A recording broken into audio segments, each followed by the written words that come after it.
Extra Credit by Daryl Kravitz, 1985. The scene opens with rare vintage footage from the 1880s of Samuel Atkins. Even through the scratched and brownish-colored film, it is easily seen the dark intensity of Atkins' soul in his black, evil eyes. The footage portrayed is Atkins with his two daughters, the minister, and several other attendees from an outside festival in Nevada on his farm in the 1880s.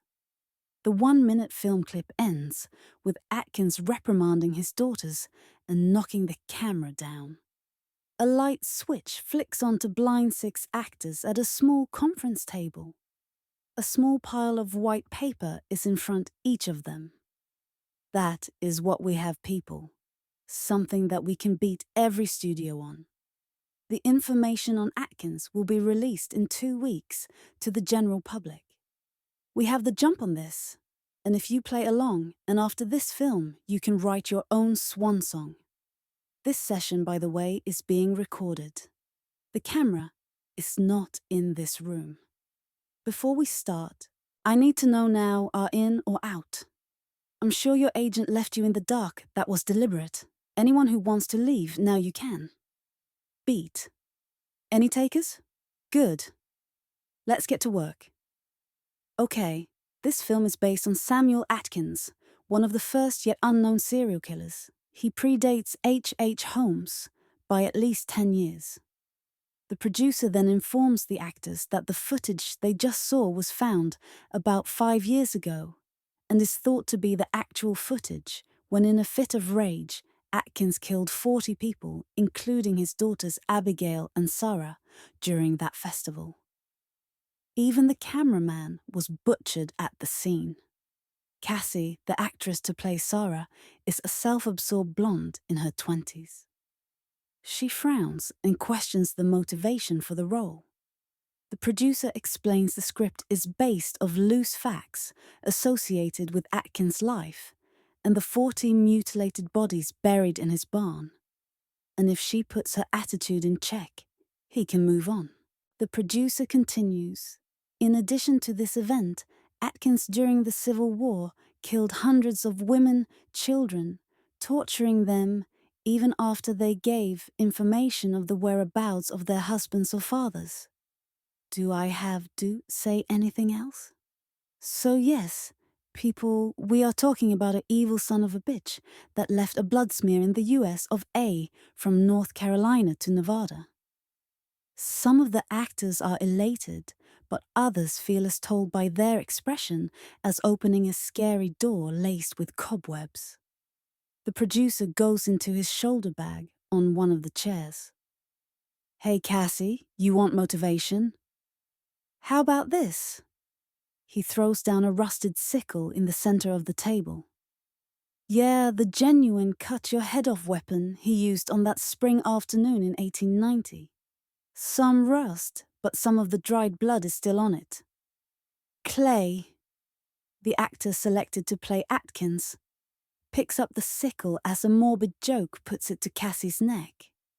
He laughs and puts it back. The actress playing the other daughter, Aim, senses something dark and evil. This is wrong. Keep that thing away from me. For the next portion of the film, it is an immersion of the dirty and dark secrets unfolding of Atkins's life.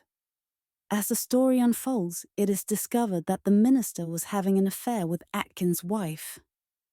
One of his daughters was from the minister. The more the session continues, the characters and actors seem to be indistinguishable. They discuss and joke about the dead, murdered people they will play. The producer returns to his bag and pulls out a folder. He opens it, and as if dealing playing cards, gives each actor the old photographs of the character they will portray. The similarity in their faces is scary, as if looking into the eyes of their past lives. So, ladies and gentlemen, you were not chosen just by your acting ability. We want the actors we use to look as close to the real victims. The producer continues by spinning one more picture on the table next to the sickle. It is a drawing of Atkins's wife. She was American Indian. It was said that she shunned the camera, believing a photo captures a spirit trapping it. The lights begin to flicker, then go out. Suddenly, the old projector snaps on by itself. The footage has changed from when it was originally viewed in the beginning of the film in two ways. The first is that Atkins fights through the crowd and begins to speak. Sound in film started in 1928. The second is that he points to the actors in the room, warning them of mess in with the dead. The producer panics and pushes the projector over on the floor. The plug pops out of the wall. There's a moment of relief, a dark grey moment of crying and heavy breathing. The projector flashes back on. The original footage from the festival where Atkins is arguing with his daughter begins again. It is revealed that when Atkins had pushed the camera down in the original footage, the event continues on past the flapping sound of the reel on the spool of the projector. Atkins actually fell forward with the sickle in his back. Abigail's twisted laugh echoes behind him. The daughter pulls the sickle out of her father's back and runs, slashing away as a possessed, blood-crazed demon. Suddenly the projector stops. The lights flash on, but this time brighter. Fear is painted on the actors' faces, denying the reality of what they just witnessed. The producer looks down. "Where's the sickle?" Amy slices his head off from behind. The head rolls on the table. Amy slashes at the other actors. She runs up to the camera in a sick, wild-eyed scream. "I killed them all! I killed them all, and I'll do it again." Blood splattered, the tape runs out. Scene: 2013 viewing room. Two producers, a male and female, have been watching the actual footage of an event that had happened close to 25 years ago. The film is documented footage of an actual demon possession that occurred when it took place in the 1980s. Male: "Let me get this right. We have actors slaughter in the 80s. A girl slices up everyone in the room with the same sickle used by one of the first female serial killers."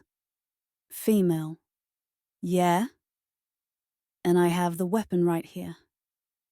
Cut to black. Slice. Sound. End.